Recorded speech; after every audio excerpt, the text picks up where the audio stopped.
मी धेरंगी तन्वी. आज आपण सहकार महर्षी भाऊसाहेब थोरात कृषी महाविद्यालयाच्या प्रयोग क्षेत्रात आलेलो आहोत.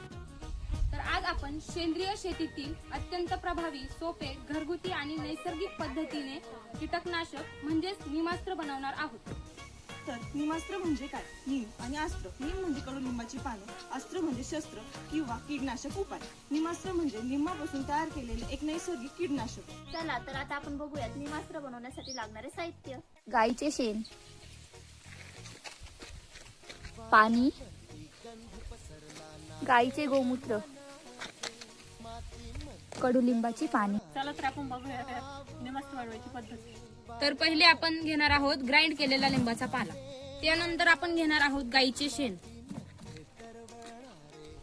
त्यानंतर आपण घेणार आहोत गाईचे गोमूत्र.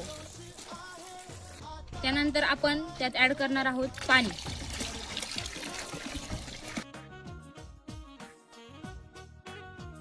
चला तर आता आपण गाळून घेऊया.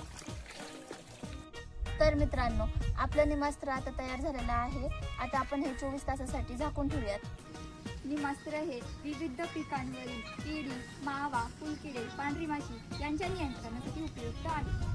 मित्रांनो, निमास्त्र वापरल्याने केवळ कीड नियंत्रण होत नाही तर त्यांनी सुपीकता आणि पिकांची वाढही सुधारते. तर मित्रांनो, आपण या निमास्त्राचा वापर ड्रिप इरिगेशनने किंवा स्प्रेइंग मेथड द्वारे करू शकतो. तर मित्रांनो, निमास्त्राचा नियमित वापर करून आपल्या पिकांचे संरक्षण करा व सेंद्रिय शेतीकडे एक पाऊल पुढे टाका.